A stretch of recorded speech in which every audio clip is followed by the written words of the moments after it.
Bonjour et bienvenue au Salon des entrepreneurs de Lyon-Rhône-Alpes. Bernard Gault, bonjour. Bonjour. Donc vous êtes président du MEDEF Rhône-Alpes, Oui. qui rassemble des MEDEF territoriaux, 8 antennes et 24 branches. Tout à fait. Si j'ai les bons chiffres. Quel regard vous portez sur l'écosystème entrepreneurial dans la région? Est-ce que le territoire est dynamique? Écoutez, je rappellerai d'abord que la région Rhône-Alpes, c'est la deuxième région industrielle de France. Leader dans un certain nombre de secteurs comme l'énergie nucléaire, pour le textile aussi, dans la mécanique. Donc on a la caractéristique de la région Rhône-Alpes en matière économique, c'est sa grande diversité. C'est-à-dire que ce n'est pas une région qui dépend d'un seul secteur. Ce qui est important voilà. Quand ce secteur se porte dans en une bien. période difficile comme celle que nous connaissons, je dirais qu'il y a toujours quelques secteurs qui continuent à tirer le reste. Il y en a un certain nombre, à savoir le tourisme d'abord, l'énergie avec le nucléaire. Il ne faut pas oublier que la région Rhône-Alpes est la première région au monde en matière de fournisseurs de matériel pour construire des systèmes de production électrique nucléaire. D'accord. Est-ce qu'il y a des entreprises ou des secteurs qui rencontrent plus de difficultés actuellement, et quelles sont les difficultés en gros, des entreprises? Il y a d'abord le bâtiment, oui. Mais ceci évidemment n'est pas spécifique à la région Rhône-Alpes malheureusement, puisque c'est un secteur qui est nationalement en difficulté, en crise. Et je soulignerai d'ailleurs qu'il est en crise aussi souvent pour des raisons réglementaires. Réglementation de la construction, réglementation du foncier, qui sont autant d'obstacles au redéveloppement de la branche. Voilà, le bâtiment surtout, mais aussi quelques secteurs comme l'agroalimentaire qui parfois souffre en relation avec la volatilité du prix des matières premières, et également le secteur de la mécanique dans certaines parties de la mécanique.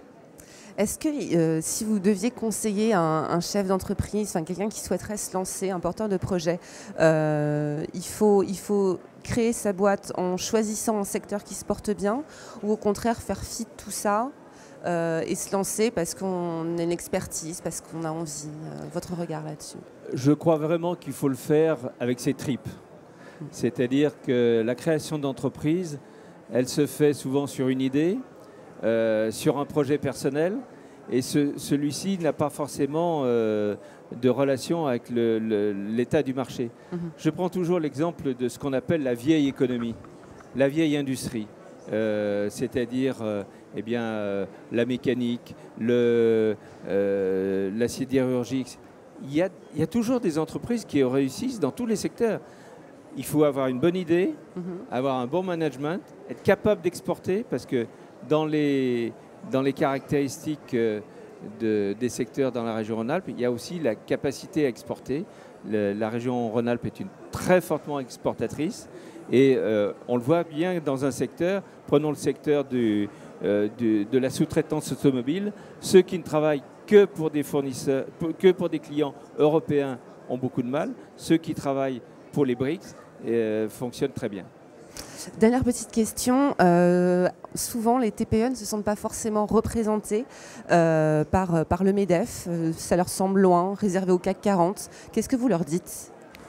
Alors je leur rappellerai d'ailleurs d'abord la signification de MEDEF, c'est Mouvement des entreprises de France, donc de toutes les entreprises de France. Je rappellerai ce chiffre tout simple, que 82% des adhérents du MEDEF sont des entreprises de moins de 50 salariés. D'accord.